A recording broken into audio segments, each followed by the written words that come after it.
Hello my beautiful family people, সবাই activity টাস্কে অনেক টেনশানে আছো, তাই না? টেনশন নেওয়ার কোনো কারণ নেই। আমি স্বরাজ, তোমাদের ফ্রেন্ড, গাইড অ্যান্ড ফিলোসফার, চলে এসেছি তোমাদেরকে হেল্প করার জন্য। প্রত্যেকটা বিষয়ের মডেল অ্যাক্টিভিটি টাস্ক তোমরা এখন থেকে স্বরাজ এক্সেলেন্স একাডেমিতে সবার আগে সুন্দরভাবে পেয়ে যাবে। প্রিয় শিক্ষার্থী বন্ধুরা, তো প্রথমে যে তোমাদের মডেল অ্যাক্টিভিটি টাস্ক রয়েছে সেটি হলো বাংলার যে টাস্কগুলো রয়েছে সেগুলি দেখো একটু। প্রথমটা রয়েছে যে পাগলা গণেশ গল্পে গণেশের বয়স কত? গণেশের বয়স হচ্ছে 200 বছর। তোমরা সবাই জানো কোকনাথ শব্দের অর্থ হচ্ছে রক্তপদ্ম। এরপর রয়েছে দেখো পাখি সব করে রব রাত্রি পয়লো, কবিতাটি রচয়িতা হচ্ছে আশরাফ সিদ্দিকী। তারপর রয়েছে দেখো শ্রদ্ধেয় রামানন্দ চট্টোপাধ্যায়ের সঙ্গে রামকিঙ্কর বেজের পরিচয় হয়েছিল বাঁকুড়ায়। তারপর দেখো রয়েছে খোকনের বাড়ির সামনেই ছিল একটি ইউক্যালিপটাস গাছ। তো খুব সংক্ষেপে নিচের প্রশ্নগুলির উত্তর দাও। প্রথম প্রশ্ন রয়েছে তা আপনার কবিতা শুনছেই বা আর কে, পড়ছেই বা কে? এই উত্তরে শ্রোতা কি বলেছিলেন? তো এইভাবে তোমরা প্রশ্নের উত্তর লিখবে। যে দেখো শীর্ষেন্দু মুখোপাধ্যায়ের লেখা পাগলা গণেশ গল্পে একটা ঢেকি আর একটি ভেলায় চড়ে আসা লোক গণেশকে বলেছিল আপনার কবিতা শুনছেই বা আর পড়ছেই বা কে? এই উত্তরে গণেশ বলেছিল আকাশ শুনছে বাতাস শুনছে, কবিতার পাতা বাতাসে ভাসিয়ে দিচ্ছি, যদি কেউ কুড়িয়ে পায় আর পড়তে ইচ্ছে করে তো পড়বে। তো দেখো এখানে তোমাদের যে লাস্টের লাইন, যদি কেউ কুড়িয়ে পায় আর পড়তে ইচ্ছে করে তো পড়বে। তো তারপর দ্বিতীয় যে প্রশ্নটি রয়েছে সেই দ্বিতীয় প্রশ্নটি একবার দেখে নাও। My native land good night উদ্ধৃতিটি কার রচনা থেকে নেওয়া হয়েছে?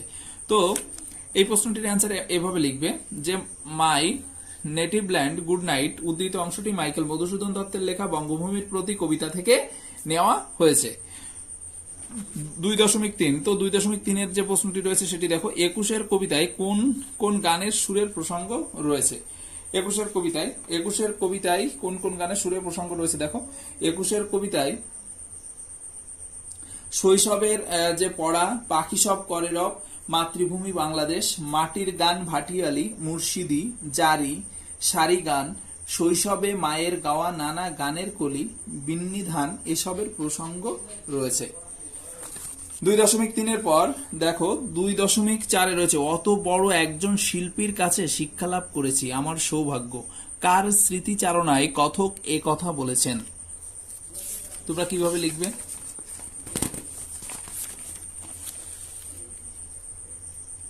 অত বড় শিল্পী, দেখো উত্তর এভাবে লিখবে যে উদ্ধৃত অংশটি রামকিঙ্কর বেইজের লেখা আত্মকথা গল্পে আচার্য নন্দলাল বসুর স্মৃতিচারণায় কথক এ কথা বলেছেন।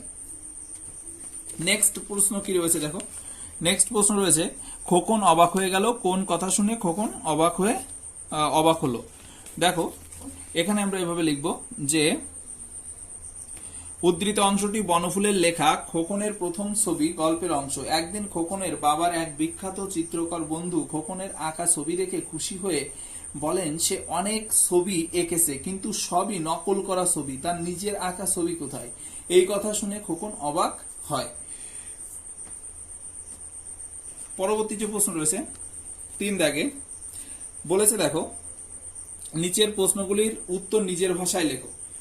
প্রথম যে প্রশ্ন সেটি হলো জীবন হবে পদ্যময়, জীবন কিভাবে পদ্যময় হয়ে উঠবে বলে কবি মনে করেন? তো এই প্রশ্নের অ্যান্সার কিভাবে লিখবে তোমরা? এই সব প্রশ্নগুলো একটু বড় হবে আকারে, তার জন্য তোমরা কিন্তু উৎসটা সুন্দরভাবে লিখবে। হ্যাঁ, কিভাবে লিখবে? যে নির্বাচিত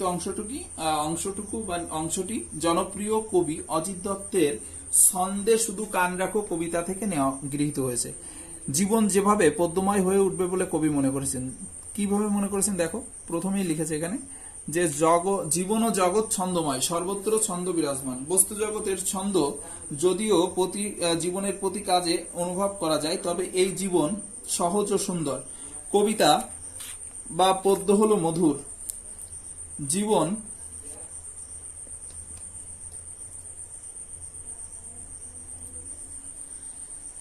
জীবন আনন্দে ভরে থাকলে মধুর কবিতা লেখা সহজ হয়ে ওঠে। তাই মন দিয়ে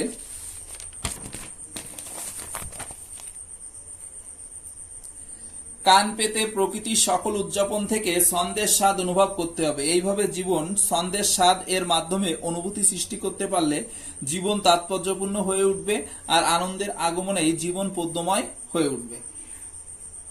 পরবর্তীতে তোমাদের যে প্রশ্নটি রয়েছে সেটি দেখো, পরবর্তীতে তোমাদের প্রশ্ন রয়েছে যে অমার করিয়া বর দেহ দাসে সুবর দে, সুবর দে শব্দের অর্থ কি? কবিতায় কবির কাছে অমরতার প্রত্যাশী কেন? তো এই প্রশ্নের অ্যান্সার এভাবে লিখবে তোমরা যে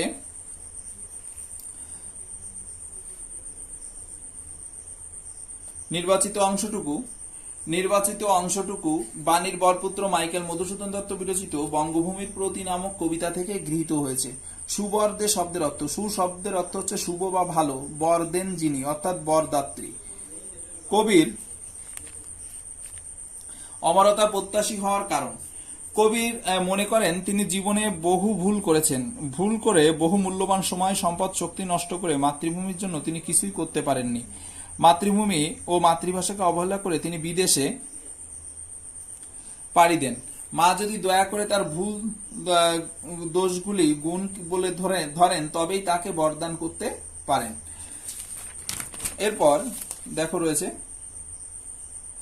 যেহেতু মা সুবর দাত্রী তাই সে বর অবশ্যই অমরতার বর, যে অমরতার অর্থ সৃষ্টির জন্যই জনমানুষে বেঁচে থাকা যায়, তিনি সেই অমরতা প্রত্যাশী, অর্থাৎ তিনি মৃত্যুর পরও মানুষের মধ্যে বেঁচে থাকতে চেয়েছিলেন, এটাই তার কামনা ছিল।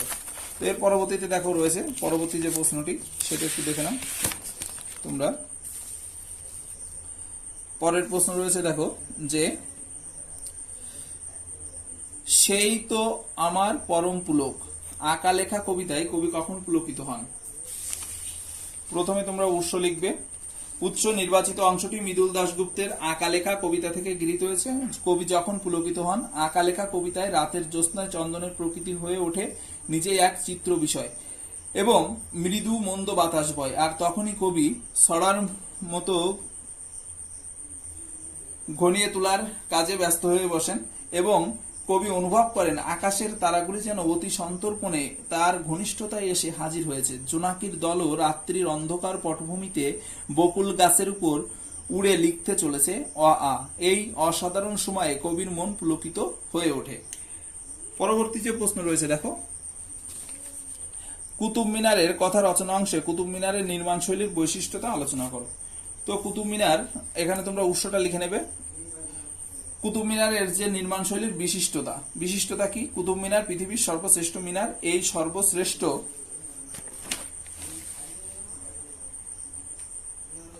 মিনারের শিরোপা পাওয়ার পিছনে কতগুলি বৈশিষ্ট্য রয়েছে, সেগুলি হলো কুতুব মিনার সোজা বা খাড়া স্তম্ভ, এমন স্তম্ভ এর সৌন্দর্য সৃষ্টি করাই কঠিন, কিন্তু এক্ষেত্রে শিল্পীরা চরমভাবে সফলতা পেয়েছেন। স্তম্ভটিকে কয়েকটি তলায় বিভক্ত করে যথাসাধ্য সামঞ্জস্য রেখে প্রতি তলায় তাকে একটু একটু করে ছোট করে গুটিকতক ব্যালকনি লাগিয়ে সৌন্দর্য বৃদ্ধি করা হয়েছে।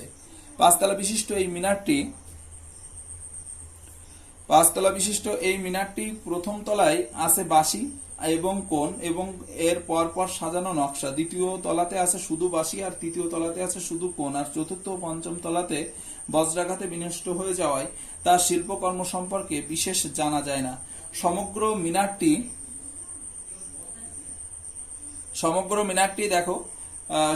মিনারটি লাল বেলে পাথর দিয়ে নির্মিত। এই মিনারটি ইউনেস্কোর বিশ্ব ঐতিহ্যবাহী স্থান হিসেবে ঘোষিত হয়েছে বা ঘোষণা করা হয়েছে।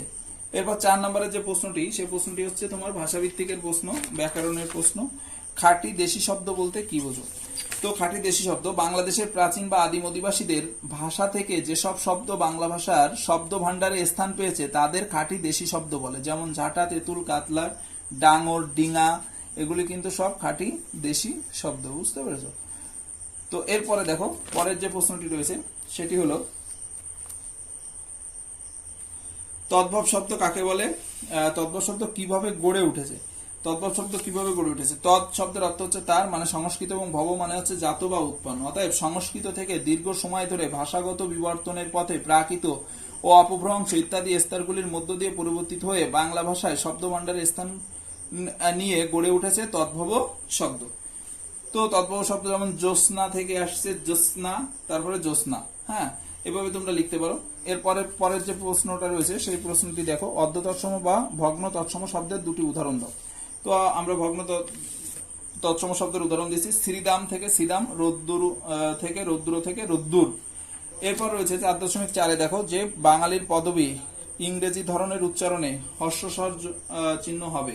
হর্ষস্বর চিহ্ন কি কি হবে দেখো, ব্যানার্জি, ব্যানার্জি বলার সময় আমরা রস্বীকার না বলে দীর্ঘিকার বলে ফেলি, ব্যানার্জি। হ্যাঁ, ব্যানার্জি নয় কিন্তু আসলে উচ্চারণ হবে ব্যানার্জি। এরপর রয়েছে গাঙ্গুলি, ই কিন্তু আমরা দীর্ঘই বলে ফেলি, তো এর জন্য বলি গাঙ্গুলি, তো গাঙ্গুলি নয়। তো এই দুটি আমরা এখানে দিলাম, দুটি চেয়েছে উদাহরণ। পরবর্তীতে রয়েছে দেখো 5 নম্বর যে প্রশ্ন, সেই 5 নম্বর প্রশ্নটি সুন্দর করে দেখে নাও। বলছে তোমার অঞ্চলে একটি পাঠাগার স্থাপনের অনুরোধ জানিয়ে ব্লক উন্নয়ন অধিকারিকের কাছে একটি আবেদনপত্র লেখো। তো প্রথমে তোমরা বরাবর ব্লক উন্নয়ন আধিকারিক শিমুলপুর গ্রাম পঞ্চায়েত, ঠাকুরনগর, গাইঘাটা, উত্তর 24 পরগনা, এটা আমরা জাস্ট লিখেছি। তোমরা তোমাদের যে স্থান, গ্রাম এবং তোমাদের জেলা এগুলো লিখবে। বিষয় পাঠাগার স্থাপনের জন্য আবেদন। মহাশয়, যথাবিহিত সম্মানপূর্বক বিনীত নিবেদন এই যে, যথাবিহিত সম্মানপূর্বক সবিনয় বিনীত নিবেদন এই যে আমরা সকলেই ঠাকুরনগর গ্রামের অধিবাসী। আমাদের গ্রামের সাম্প্রতিককালে একটি বিদ্যালয়, একটি কলেজ স্থাপিত হয়েছে। শিক্ষার আলোকে সম্প্রসারিত করতে আমাদের গ্রামে একটি পাঠাগার স্থাপন অতীব জরুরি। শিশুর সর্বাঙ্গীন বিকাশে পাঠাগারের ভূমিকা অনস্বীকার্য। ছাত্রছাত্রীদের আলোকিত জীবন গঠনে পাঠ্য বইয়ের পাশাপাশি গল্প, উপন্যাস, কবিতার বই পঠন খুবই দরকার। অতএব মহোদয় সমীপে আমাদের আকুল আবেদন, আমাদের সার্বিক সমস্যার কথা বিবেচনা করে পাঠাগার স্থাপনের উদ্যোগ গ্রহণে মর্জি হয়। এখানে বিনীত দিয়ে তোমরা আগে নামটি লিখবে, তারপর গিয়ে লিখবে যে গ্রামের অধিবাসী বৃন্দের পক্ষ থেকে, এপাশে লিখবে স্থান, এপাশে তারিখ। ওকে, সুন্দর করে লিখে দিও। তারপরে দেখো লাস্ট অ্যান্ড ফাইনাল যে প্রশ্নটি রয়েছে তোমাদের বাংলাতে, বিদ্যালয়ে বার্ষিক পত্রিকা প্রকাশের আবেদন জানিয়ে প্রধান শিক্ষকের কাছে চিঠি লেখো। তো প্রধান শিক্ষকের কাছে চিঠি লিখতে হবে, চলো লিখে ফেলি। তো এভাবে লিখবে যে মাননীয় প্রধান শিক্ষক মহাশয় সমীপেশু, Sanskrit collegiate school, college square, Kolkata. তোমরা তোমাদের স্কুলের নাম লিখবে। বিদ্যালয়ে বার্ষিক পত্রিকা প্রকাশের আবেদন মহাশয় দিয়ে লিখবে, আমরা আপনার বিদ্যালয়ের 7ম শ্রেণীর খ বিভাগের ছাত্রবৃন্দ। আমাদের বিদ্যালয়ের প্রতি মাসে একটি করে দেওয়াল পত্রিকা প্রকাশিত হয়ে থাকে, কিন্তু আমরা প্রতি বছরের শেষেও একটি পত্রিকা প্রকাশ করতে চাই। দেওয়াল পত্রিকার জন্য প্রতিটি ক্লাসের ছাত্ররা অসংখ্য লেখা, ছবি ইত্যাদি জমা দেয়, কিন্তু স্থান অভাবে সেগুলি প্রকাশ করা সম্ভব হয়ে ওঠে না। তাই যদি একটি পত্রিকা বইয়ের আকারে প্রকাশ করা যায়, তাহলে সকল ছাত্রের লেখা যে গল্প, কবিতা এবং আঁকা ছবি সেখানে প্রকাশিত হওয়ার সুযোগ পাবে। এই পত্রিকাটি বিদ্যালয়ের বাইরেও আমাদের অভিভাবক, অন্যান্য বন্ধুরাও পড়তে সক্ষম হবে। আপনি যদি উক্ত বিষয়টির গুরুত্ব বিবেচনা করে আমাদের আবেদনে সম্মতি জ্ঞাপন করেন, তাহলে আমরা আপনার কাছে বিশেষভাবে বাধিত থাকিব। এখানে বিনীত দিয়ে 7ম শ্রেণীর খ বিভাগের ছাত্রছাত্রীবৃন্দ বা ছাত্রবৃন্দ, আর এই পাশে তোমার স্থান এবং তারিখ, তোমার স্কুলের নাম আর তারিখটা বসিয়ে দেবে। তো এর মাধ্যমে কিন্তু আমাদের প্রথম বাংলার সমস্ত যে অ্যাক্টিভিটি টাস্কগুলো কমপ্লিট হলো। চলো এবার চলে যাই পরিবেশ বিজ্ঞানে। পরিবেশ বিজ্ঞানের প্রথমটি রয়েছে দেখো, কোনো বস্তুকে তাপ দিলে তার উষ্ণতার পরিবর্তন হবে। হ্যাঁ, টেম্পারেচার পরিবর্তন হয়, ঠিক আছে। উষ্ণতার আর এক নাম হচ্ছে তাপমাত্রা। তাহলে বলছে কোনো বস্তুকে তাপ দিলে তার উষ্ণতার পরিবর্তন হবে, এটা ঠিক। এরপর দেখো রয়েছে ভিটামিন ডি অভাবে বেরি রোগ হয়, এটা কিন্তু ভুল। এরপর রয়েছে কঠিন সোডিয়াম ক্লোরাইডের মধ্যে অণুর কোনো অস্তিত্ব নেই, কারণ এটাও ভুল, কারণ সোডিয়াম ক্লোরাইড তো একটা অণু, ঠিক আছে, লবণের একটি অণু সোডিয়াম ক্লোরাইড। তো এরপরে রয়েছে দেখো ব্যালেন্স বা সমীকরণ করো। এখানে দেখো তোমরা সবসময় এই তীর চিহ্ন দিকে খেয়াল রাখবে, এবং তীর চিহ্নের জায়গায় যখন ব্যালেন্স কমপ্লিট হবে তখন কিন্তু সমান চিহ্ন বসাবে। এখানে রয়েছে পি রয়েছে 4টি, এখানেও 4টি, এবং ও রয়েছে এখানে 2টি, আর এখানে রয়েছে 10টি। তাহলে বলতো 2 এর সাথে কত গুণ করলে 10 হয়?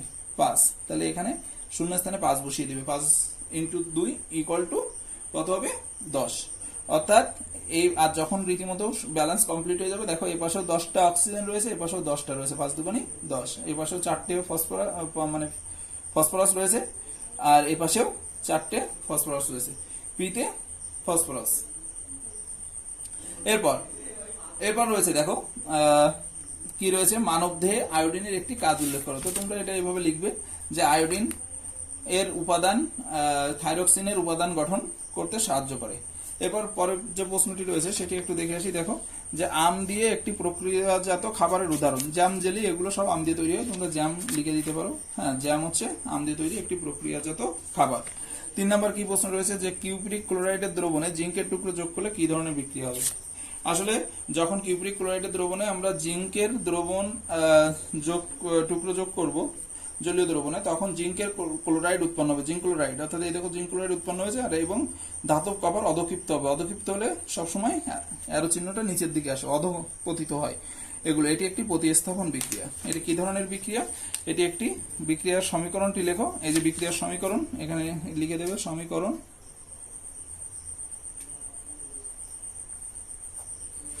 আর এটি একটি প্রতিস্থাপন বিক্রিয়া। ওকে, তো তারপর দেখো তারপরের প্রশ্ন রয়েছে কি কি উপায়ে ফিল্টার যন্ত্রের সাহায্য ছাড়াই বাড়িতে বিশুদ্ধ পানীয় জল তৈরি করা যায়। এটি খুবই ইম্পর্টেন্ট একটি প্রশ্ন, আর তোমরা এটা বাড়িতে সবাই তৈরি করতে পারো।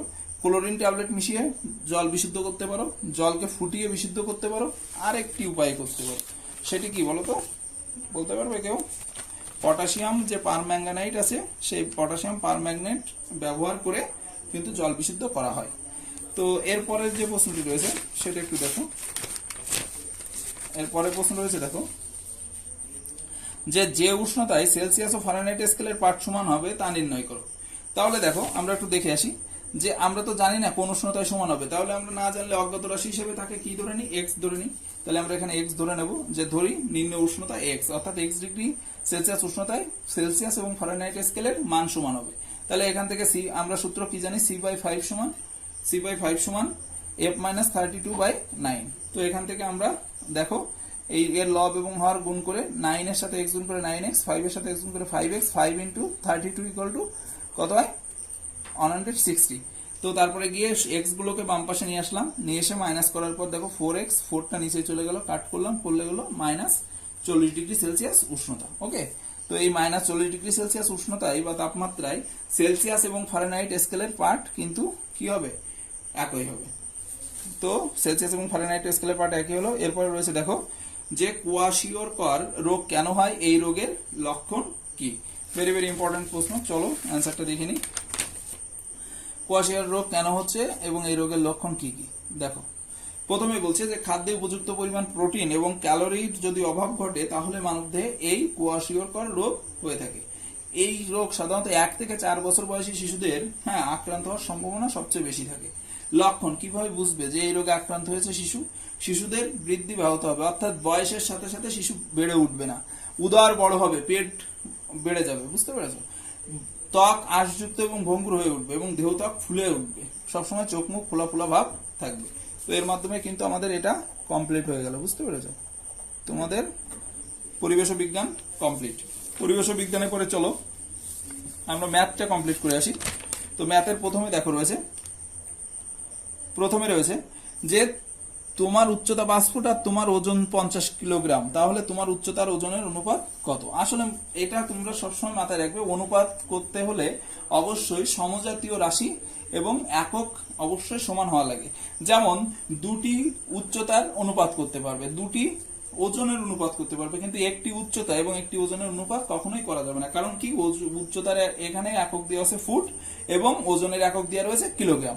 তো তার জন্য এটা কিন্তু সম্ভব নয়, অর্থাৎ ডি দাগ অ্যান্সার হবে, সম্ভব নয়। এরপর রয়েছে দেখো এক্স এর মান 3 এবং ওয়াই সমান যদি 5 হয় তাহলে নিচের কোন সংখ্যামালার মান -8 হবে? তো প্রত্যেকটাই তোমরা মান বসাও। দেখো এখানে প্রথম যে মানটা রয়েছে এক্স এর মান যদি আমরা 3 বসাই 5 বসাই তাহলে 8 হয়, -8 হয় না। এটাই 3 বসাই 5 বসাই তাহলে -2 হয়, এটা 3 বসাই 5 বসাই তাহলে +2 হয়। লাস্টেরটাই বসাও, দেখো -3 -5 বসালে -8, অর্থাৎ লাস্টেরটি কিন্তু অ্যান্সার হবে। এরপর রয়েছে দেখো পি কিউ আর ক্রমিক সমানুপাতি হলে পি কিউ আর এর মধ্যে সম্পর্ক স্থাপন করো। মনে রাখবে পি কিউ আর যদি ক্রমিক সমানুপাতি হয়, ক্রমিক মানে কি? পরপর 1 2 3, মনে করো 3টে সংখ্যা, তাহলে প্রথমটি সবসময় বর্গ হবে, প্রথমটির বর্গ হবে। তাহলে প্রথমটির বর্গ মানে কি? এমন ভাবে হবে, মূল সমীকরণটা আসবে এরকম যে কিউ স্কয়ার সমান পি আর। যদি পি কিউ আর হয় তাহলে সর্বদা কি হবে? মাঝখানেরটির বর্গ হবে অন্য দুটির গুণফল সমান। মাঝখানেরটির বর্গ সমান অন্য দুটির গুণফল সমান হবে। তাহলে এখানে দেখো এই পি আর পি গুণ করলে পি স্কয়ার হচ্ছে, কিন্তু কিউ স্কয়ার কিন্তু হচ্ছে না। তাহলে কিউ আর কিউ গুণ করলে কিউ স্কয়ার হচ্ছে, পি আর গুণ করলে পি আর। অর্থাৎ তোমাকে জানতে হবে যে সমানুপাতি ক্রমিক সমানুপাতি কি। তাহলে ক্রমিক সমানুপাতি হতে গেলে সবসময় মাথায় রাখবে যে মাঝখানের যে মানটি থাকবে, রাশিটি থাকবে, সেটির মান কিন্তু বর্গ হবে, সেটি মানের বর্গ সমান সে প্রথম এবং শেষটির গুণফল। তো আমাদের মান বেরিয়ে গেল। তারপরে রয়েছে দেখো অতি সংক্ষেপে উত্তর দাও। প্রথমটি রয়েছে 3:4 সমান এত ইষ্ট এত হলে এক্স এর মান কত হবে। তো এক্স এর মানটা আমরা বের করে ফেলি। দেখো এখানে আমরা এক্স এর মান বের করেছি 3:4, ভাগ আকারে লিখলাম, লিখে রীতিমতো সেখান থেকে কে এর মান বের করলাম। তো কে এর মান 5 মানে কে এর জায়গায় যদি এক্স থাকতো তাহলে এক্স এর মানও 5 হবে। ওকে, একটি সমকোণী ত্রিভুজের একটি কোণের মান 60 ডিগ্রি এবং সমকোণ ছাড়া অপর দুটি কোণের অনুপাত কি হবে। তো আমরা প্রথমে একটা সমকোণী ত্রিভুজ আঁকলাম। মনে করো সমকোণী ত্রিভুজ কাকে বলে? যে ত্রিভুজের একটি কোণ 90 ডিগ্রি তাকে আমরা সমকোণী ত্রিভুজ বলি। সমকোণী ত্রিভুজের তিন কোণের সমষ্টি সর্বদা 180 ডিগ্রি হয়। কত ডিগ্রি হয়? 180 ডিগ্রি। তাহলে একটি কোণ দিয়ে আছে 90 আর একটি কোণ দিয়ে আছে মনে করো 60। তাহলে 60 আর 90 একসাথে যোগ করলে কত হলো? 150। তাহলে আরেকটি কত হবে? 180 থেকে 150 বিয়োগ করলে 30 ডিগ্রি। তারপরে বলছে যে এই সমকোণী ত্রিভুজের সমকোণ বাদে অন্য দুই কোণের যে অনুপাত সেটিকে বের করতে বলেছে। দেখো এখানে ভালো করে, যে সমকোণ ছাড়া অপর দুটি কোণের পরিমাণের অনুপাত কি, পরিমাণের অনুপাত বের করতে বলেছে। তাহলে পরিমাণের অনুপাত বের করবো। তাহলে প্রথমে একটি কোণ হচ্ছে 60 ডিগ্রি আর একটা হচ্ছে 30। তাহলে 60 আর 30 এর অনুপাত যদি কত হয়? 2:1। তাহলে এটাই কিন্তু অ্যান্সার। বুঝতে পেরেছো? তারপরে দেখো পরেরটি রয়েছে, দেখো কি রয়েছে পরের প্রশ্নটি, যে -2x² প্লাস x থেকে কত বিয়োগ করলে বিয়োগফল x হবে। তাহলে এখান থেকে -2x² - x থেকে কত বিয়োগ করলে বিয়োগফল x হবে, ভালো করে বোঝো। তাহলে আমরা তো জানি না কত বিয়োগ করতে হয়। তাহলে মনে করো আমি বললাম যে 5 এর থেকে কত বিয়োগ করলে 2 হবে। তাহলে আমরা যেহেতু জানি না, তো এই 5 এর থেকে 2 তুমি বিয়োগ করে দাও। বিয়োগ করলে কত পাও সেটা বসিয়ে দাও। 5 থেকে এটা বিয়োগ করলে আমরা 3 পাই। দেখো 3 এর থেকে 5 চলে গেলে 2 থাকে। বুঝতে পেরেছো? তাহলে আমরাও এখানে এইটার থেকে এইটা বিয়োগ করে দেবো, অর্থাৎ এইটা লিখে বিয়োগ চিহ্ন দিয়ে কি দিবে? x দেবে। তাহলে আমরা ঠিক সেইভাবে করি। এই দেখো এখানে আমরা করলাম যে প্রথমে এই যা ছিল বসালাম আর এই বিয়োগ চিহ্ন দিয়ে x বসিয়ে দিলাম, হ্যাঁ, মাইনাস চিহ্ন দিয়ে x বসালাম। তাহলে কত থাকলো? -2x²। তো এটা অ্যান্সার। হ্যাঁ, তাহলে লিখে দেবে এক লাইন যে এত থেকে এত বিয়োগ করলে বিয়োগফল x হবে। বুঝতে পেরেছো? তো তারপরে দেখো তারপরে কি রয়েছে। তারপরের অঙ্কটা কিন্তু খুব সুন্দর অঙ্ক, সংক্ষিপ্ত উত্তরদায়ী প্রশ্ন। সংখ্যা রেখায় দেখাও 6 + -2 কে দেখাতে হবে সংখ্যা রেখায়। তো সংখ্যা রেখায় শূন্যের দুপাশে এক পাশটা, এই পাশটা হচ্ছে তোমার ডান পাশ আর এটা হচ্ছে বাম পাশ, ঠিক আছে? তো ডান পাশ সবসময় পজিটিভ অর্থাৎ প্লাস, আর বাম পাশ সবসময় নেগেটিভ অর্থাৎ মাইনাস। অর্থাৎ 0 থেকে ডানে তুমি যত যাবে সব প্লাস হবে আর বামে যত আসবে সব মাইনাস হবে। তাহলে তুমি 0 থেকে শুরু করে আগে কোন পর্যন্ত যেতে হবে? 0 থেকে শুরু করে এখানে কত দিয়ে আছে? 6। তাহলে 0 থেকে 6 পর্যন্ত যাও। 0 থেকে এই যে 6 পর্যন্ত তীরচিহ্ন দিয়ে দেখিয়ে দাও। 6 পর্যন্ত গেলাম, আবার ফিরে আসো কতটুকু? -2 পর্যন্ত ফিরে আসো। তাহলে -2 এই 6 থেকে আবার এদিকে 2 গজ চলে আসো। তাহলে এই পর্যন্ত চলে আসলে। বুঝতে পেরেছো? অর্থাৎ 6 পর্যন্ত গেলে আবার এই পর্যন্ত চলে আসলে। তাহলে দেখো তো এই যে 2 ঘর চলে আসলে, তাহলে এইটুকু বাদে এই 0 থেকে কোনটুকু হলো? এইটাই হলো অ্যান্সার, 0 থেকে 4। অর্থাৎ তোমার 6 থেকে যদি আমরা -2 করি তাহলে কত পাই? 4। তাহলে সেটাকে এখানে সংখ্যা রেখায় এরকম ভাবে দেখিয়ে দেবে। এটা অ্যান্সার। বুঝতে পেরেছো? তো তারপরেটা দেখো, তারপরে রয়েছে যে প্রথম বীজগাণিতিক সংখ্যামালার দ্বিতীয় বীজগাণিতিক সংখ্যামালা দিয়ে ভাগ করলে ভাগফল নির্ণয় করো। প্রথম বীজগাণিতিক সংখ্যামালা এটাকে ভাগ করব এটা দিয়ে ভাগ করলে এখানে দেওয়া রয়েছে x ≠ 0 y ≠ 0, অর্থাৎ x এবং y এর মান কখনোই শূন্য হবে না। তাহলে দেখো এখানে ভাগ চিহ্ন দিয়ে আমরা বসানোর পর এই 7 আর কত হলে 14 হয়? 2 হলে 7 × 14। তো এখানে প্রথমে 2 নাও, এখানে মাইনাস রয়েছে, মাইনাস নিলে এখানে 3টে x আছে, আমরা জানি পাওয়ারে যোগ হয়। তাহলে 3টের সাথে কত যোগ করলে 4টে হয়? একটা। তাহলে একটা x নাও। আর y আছে 4টে, এখানে আছে 6টা। তাহলে y এর সাথে আর 4টের সাথে কত যোগ করলে 6 হয়? 2। তাহলে এইটা দিয়ে প্রথমে এটাকে গুণ করো। তাহলে গুণ করলে এটা পেলে দেখো এই চিহ্নের পরিবর্তন হয়। চিহ্নের পরিবর্তন হলে এটা কেটে গেল। এটাকে নামিয়ে নিয়ে আসলাম। নামিয়ে নিয়ে আসার পরে দেখো সাথে সাথে কত মাল্টিপ্লাই করলে 21 হয়? 3। 3 সাথে 21। ওকে, তাহলে মাইনাস এখানে থাকলো 3, আর এখানে x³ আছে, এখানেও x³ আছে। তাহলে ওটা আর লাগবে না। এই y এর সাথে আছে 4, আর এখানে y কয়টা লাগবে? তাহলে এখানে 4টে আছে। তাহলে আমাদের এখানে লাগবে হচ্ছে 5টা। তাহলে এখানে কয়টা হবে? y একটা আসবে। তাহলে এই 3y দিয়ে তুমি এটাকে গুণ করো। গুণ করলে দেখো এটা পাবে। আর এটা পাওয়ার পর দেখো এটা চিহ্নের পরিবর্তন হয়ে যাচ্ছে, তার মানে এটা কেটে গেল। তাহলে অ্যান্সার আসলো কত? এই যে এটা অ্যান্সার, -2xy² + 3y। তো এটা কিন্তু কমপ্লিট। এবার বলেছে দেখো স্কেল এবং কম্পাসের সাহায্যে স্কেল এবং কম্পাসের সাহায্যে অঙ্কন করা যাবে এমন একটি মান। দেখো প্রথমে বলছে পেন্সিল ও কম্পাসের সাহায্যে এবিসি কোণ অঙ্কন করো। তাহলে এবিসি একটা কোণ কিভাবে অঙ্কন করবে তোমরা? প্রথমে দেখো তোমরা অঙ্কন করার জন্য এভাবে আমরা বলছে পেন্সিল এবং কম্পাসের সাহায্যে এটা অঙ্কন করতে বলেছে। তো আমরা প্রথমে জাস্ট আমি তোমাকে একটা খসড়া দেখিয়ে দিই। মনে করো এরকম একটা রেখা নেবে, হ্যাঁ, রেখা নেওয়ার পর এই রেখার প্রান্তবিন্দুতে কম্পাস ধরে সুন্দর করে একটা বৃত্ত আঁকবে। আঁকলাম, জাস্ট আমি বৃত্ত এঁকে দিলাম। আঁকার পরে দেখো এটা লিখলাম বি, এটা লিখলাম সি। এই বিসির এই যে এখান থেকে এই পর্যন্ত এটা কি একটা ব্যাসার্ধ, এই কম্পাস আর উঠাবে না, এই কম্পাসটাকে এবার এখানে ধরবে, ধরে এই যে চাপ এই এর উপরে একটা চাপ নেবে। তো চাপ নিলে তুমি এটা পেয়ে গেলে, সেটাকে লিখলে এ বিসি।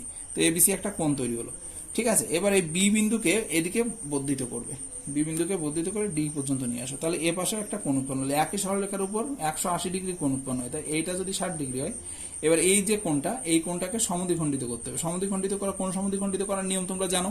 অর্ধেকের বেশি চাপ নেবে, মানে যে কোনো মাপের একটা চাপ নেবে, নিয়ে দুই বিন্দুতে স্পর্শ করলো, এই দুই বিন্দুতে কম্পাস ধরে এখানে এই বিন্দু থেকে এই চাপ এবং এই বিন্দু থেকে এই চাপ কাটার পর কিন্তু এটা যোগ করে দিলে কিন্তু সমদ্বিখণ্ডিত হয়ে গেল। তাহলে দেখো প্রথমটা যেহেতু 60 ডিগ্রি ছিল, আর এই কোণের মানও যেহেতু তুমি সমদ্বিখণ্ডিত করছো, তাহলে এটাও 60 ডিগ্রি হবে, এটাও 60 ডিগ্রি হবে। তুমি চাঁদা দিয়ে সুন্দর করে মেপে দেবে, দেখবে 60 ডিগ্রি আসবে, ঠিক আছে।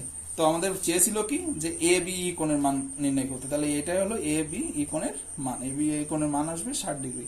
তো আমরা এটাকে সুন্দর করে এঁকে দিয়েছি, তোমরা একটু দেখে নাও।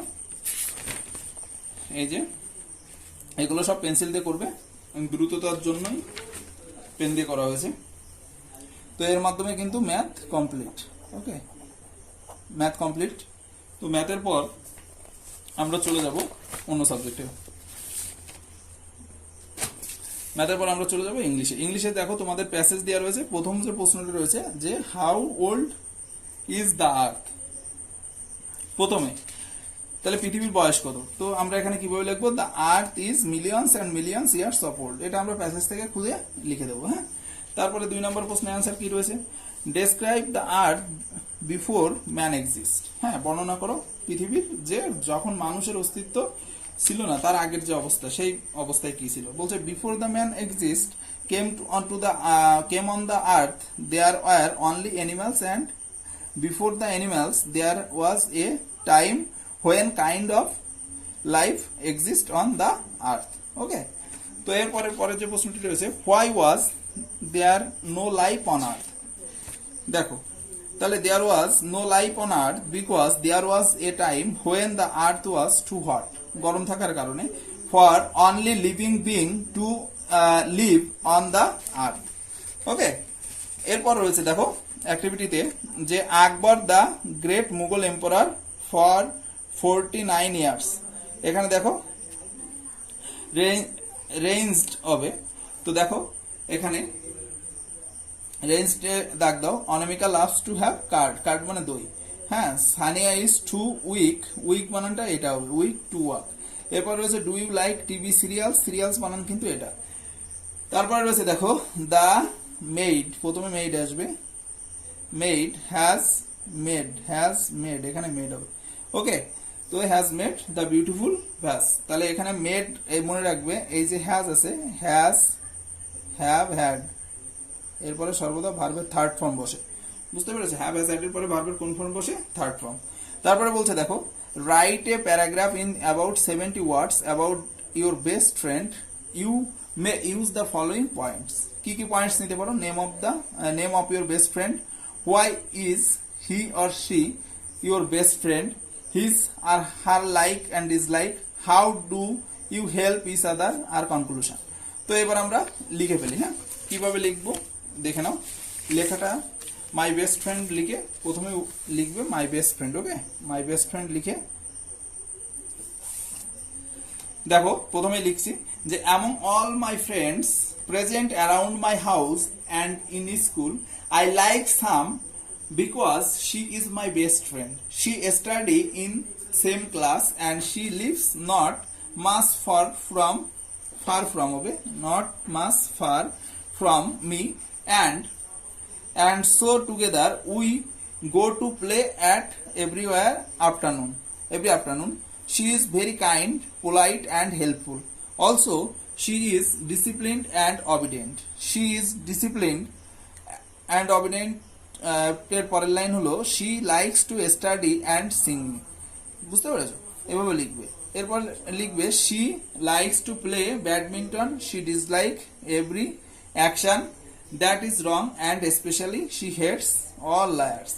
She stands beside me in every situation and gives me support. She encourages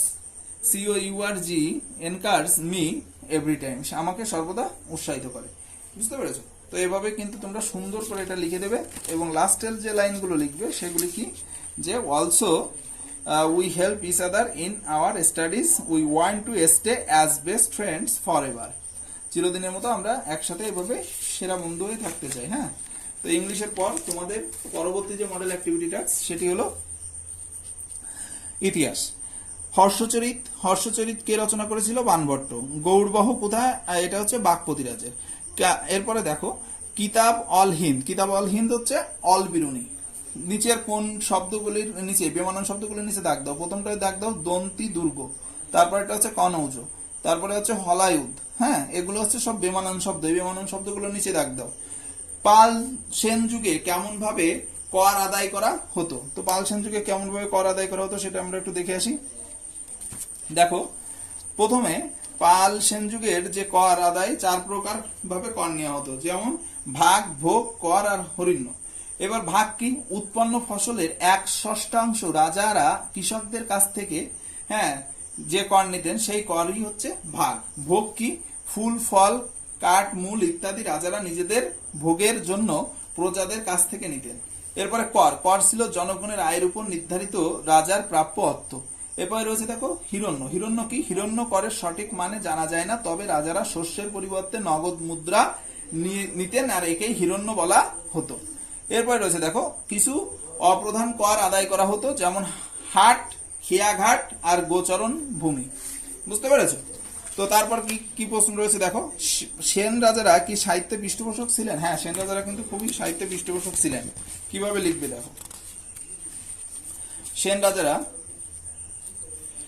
রাজারা বাংলার সাহিত্য সংস্কৃতি বিশেষ অবদান রেখেছেন। লক্ষণ সেনের রাজসভায় ছিল পঞ্চরত্ন, গীত গোবিন্দের রচয়িতা ও বিখ্যাত সংস্কৃত পণ্ডিত ছিলেন জয়দেব, এই পঞ্চরত্নের এক রত্ন। বল্লাল সেন এবং লক্ষণ সেন উভয়ের স্মৃতিশাস্ত্র লিখেছেন এবং দানসাগর, অদ্ভুত সাগর নামক বিখ্যাত বইগুলি বল্লাল সেনের সময়ে কিন্তু লেখা। এরপরে বলছে দেখো, লক্ষণ সেনের মন্ত্রী হলায়ুধ ব্রাহ্মণ সর্বস্ব নামে বইটি লেখেন। এরপর এছাড়াও অভিধান প্রণেতা সর্বানন্দ এবং গণিতজ্ঞ জ্যোতির্বিদ শ্রীনিবাস ছিলেন সেন যুগের বিখ্যাত পণ্ডিত। তো এরপরে ফাইনাল যে প্রশ্নটি রয়েছে তোমাদের একটু বড় করে লিখতে হবে, 100 থেকে 120 শব্দের মধ্যে। বখতিয়ার খলজির বাংলা আক্রমণ বাংলাতে কি পরিবর্তন ঘটিয়েছিল বা কি পরিবর্তন ঘটেছিল? তাহলে দেখো কিভাবে লিখবে, তোমরা এভাবে লিখবে। হ্যাঁ, যে বখতিয়ার খলজি বাংলা আক্রমণের পর বাংলাতে যে পরিবর্তন ঘটেছিল তা নিম্নরূপ। বখতিয়ার খলজির বাংলা আক্রমণ করলে লক্ষণ সেন কোনো প্রতিরোধ না করে পূর্ববঙ্গে চলে যান। ফলে বখতিয়ার খলজি সহজেই বাংলা দখল করে নেন। তিনি লক্ষণাবর্তী অধিকার করে নিজের রাজধানী স্থাপন করেন। এই শহরকে সমকালীন ঐতিহাসিকরা লখনৌতি বলেছেন।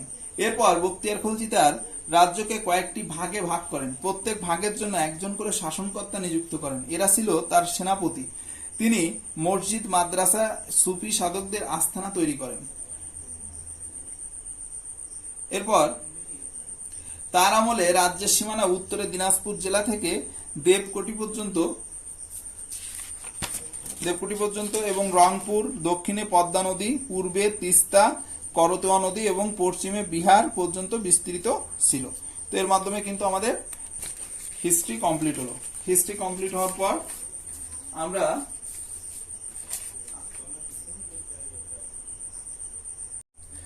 তো এবার হচ্ছে পরিবেশ ও ভূগোলের মধ্যে দেখো প্রথম যে প্রশ্নটি রয়েছে, সূর্যের উত্তরায়ণের সময়কাল 22 ডিসেম্বর থেকে 21 জুন। তারপরে পরের প্রশ্ন রয়েছে দেখো, কোন মানচিত্রে সমচাপ রেখাগুলি খুব কাছাকাছি অবস্থান করলে সেখানে বায়ুচাপের পার্থক্য বেশি হয়।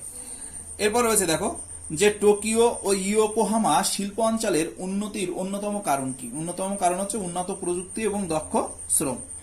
নিরক্ষরেখা থেকে মেরুর দিকে অক্ষরেখার পরিধি ক্রমশ কি হতে থাকে? কমতে থাকে। বায়ুতে জলীয় বাষ্পের পরিমাণ কমে গেলে বায়ুর চাপ কি হয়? বৃদ্ধি পায়। এশিয়া মহাদেশের একটি উত্তরবাহিনী নদী হলো ওব, লেনা আর ইনিসি। এরপর রয়েছে দেখো, কোন তারিখে কে কর্কট সংক্রান্তি বলা হয় ও কেন? 21শে জুনকে কর্কট সংক্রান্তি বলে কারণ এই দিন কর্কট ক্রান্তি রেখার উপর সূর্যরশ্মি লম্বভাবে পড়ে।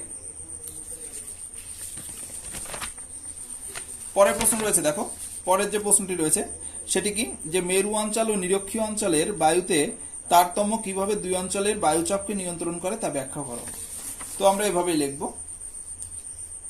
আমরা কিভাবে লিখব দেখো, যে বায়ুর উষ্ণতার পরিবর্তন হলে বায়ুর আয়তন ঘনত্বের পরিবর্তন হয়। যেমন বায়ুর উত্তপ্ত হলে বায়ুর অণুগুলির গতিবেগ বৃদ্ধি পায় এবং পরস্পর থেকে দূরে সরে যেতে থাকে। এভাবে উষ্ণ বায়ু হালকা হয়ে প্রসারিত হয়ে উপরে উঠে যায়, বায়ুর ঘনত্ব কমে যায় এবং বায়ুর চাপ ও কমে যায়। বায়ু শীতল হলে সংকুচিত হয় এবং বায়ুর ঘনত্ব বেড়ে যায়, তাই বায়ুচাপ বেড়ে যায়। এ কারণে শীতল মেরুবায়ু অঞ্চলে বায়ুর চাপ বেশি হয় এবং নিরক্ষীয় অঞ্চলে উষ্ণতা বেশি থাকার কারণে বায়ুর চাপ কম হয়। বুঝতে পেরেছো? তারপরের প্রশ্নটি একবার দেখে নাও। পরের প্রশ্নটি কি রয়েছে, এশিয়া মহাদেশে নিরক্ষীয় উষ্ণ মরু জলবায়ু স্বাভাবিক উদ্ভিদের চরিত্রকে কিভাবে প্রভাবিত করে তা আলোচনা করো। চলো আলোচনা করে ফেলি। দেখো, এশিয়া মহাদেশে অক্ষাংশগত বিস্তার সবচেয়ে বেশি, তাই সব ধরনের জলবায়ু এই মহাদেশে দেখতে পাওয়া যায়। জলবায়ুর সঙ্গে স্বাভাবিক উদ্ভিদের একটা নিবিড় সম্পর্ক থাকে। স্বাভাবিক উদ্ভিদের চরিত্রকে প্রধানত জলবায়ুর নিয়ন্ত্রণ বা প্রভাবিত করে থাকে। এশিয়া মহাদেশে নিরক্ষীয় ও উষ্ণ মরু জলবায়ু কিভাবে স্বাভাবিক উদ্ভিদের চরিত্রকে নিয়ন্ত্রণ করে তা নিম্নে বর্ণনা করা হলো। প্রথম হচ্ছে দেখো, নিরক্ষীয় জলবায়ু। নিরক্ষীয় জলবায়ুর মধ্যে কি রয়েছে, নিরক্ষীয় অঞ্চলে যেহেতু সূর্য সারা বছর লম্বভাবে কিরণ দেয় তাই উষ্ণতা বেশি থাকে এবং বৃষ্টিপাত বেশি হওয়ার কারণে এখানে চিরহরিৎ বা চিরসবুজ গাছ দেখা যায়, যেমন মেহগনি, রোজউড, আয়রনউড, সেগুন, আবলুস, রবার, কোকো, সিঙ্গোনা প্রভৃতি। এরপর কি রয়েছে দেখো, উষ্ণ মরু জলবায়ু। এই মরুভূমির অঞ্চলে বৃষ্টিপাত কম হওয়ার কারণে এখানে সাধারণত কাঁটা জাতীয় মানে ক্যাকটাস জাতীয় গাছ জন্মায়, যেমন বাবলা, ফণী মনসা, খেজুর ইত্যাদি। বৃষ্টিপাত কম হওয়ার জন্য গাছগুলির যে কাণ্ড, পাতা মোম জাতীয় পদার্থ দিয়ে ঢাকা থাকে এবং তাদের পাতা কিন্তু কাঁটাতে রূপান্তরিত হয়, যাতে প্রশোধন প্রক্রিয়ায় গাছের জল বেরিয়ে না যায়। তো এটাই ছিল তোমাদের ভূগোলের সমস্ত প্রশ্নের সঠিক, প্রাঞ্জল এবং সাবলীল উত্তর। এরপর দেখো, লাস্ট অ্যান্ড ফাইনাল তোমাদের রয়েছে মডেল অ্যাক্টিভিটি টাস্কে রয়েছে স্বাস্থ্য ও শারীর শিক্ষা। সপ্তম শ্রেণীর স্বাস্থ্য ও শারীর শিক্ষার প্রথম প্রশ্ন রয়েছে, ইস্ট বেঙ্গল ক্লাব কত সালে প্রতিষ্ঠিত হয়? তোমরা সবাই জানো 1920 খ্রিস্টাব্দে। অ্যাথলেটিক্স শব্দটি কোথা থেকে এসেছে? অ্যাথলন থেকে। মোহনবাগান ক্লাব কত সালে সাহেবদের হারিয়ে শিল্ড চ্যাম্পিয়নশিপ হয়েছিল? 1911 খ্রিস্টাব্দে।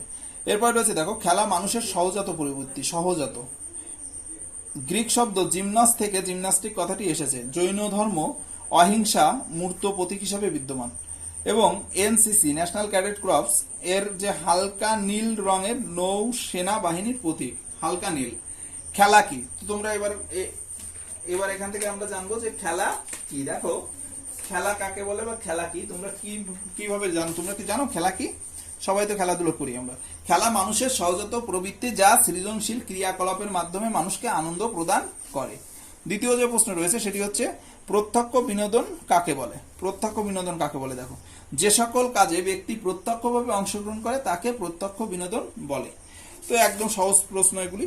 সৃজনশীল বিনোদনের একটি উদাহরণ, এটি তোমরা সবাই জানো, নৃত্য, অঙ্কন, এগুলি যেগুলো ক্রিয়েটিভ, হ্যাঁ সবাই পারে না, এক একজনের মধ্যে থাকে, এগুলো কিন্তু সব সৃজনশীল বিনোদন। হ্যাঁ, তারপরে রয়েছে দেখো, যে লাস্টের প্রশ্ন, শারীর শিক্ষার উদ্দেশ্যগুলি উল্লেখ করো। শারীর শিক্ষার উদ্দেশ্য কি কি?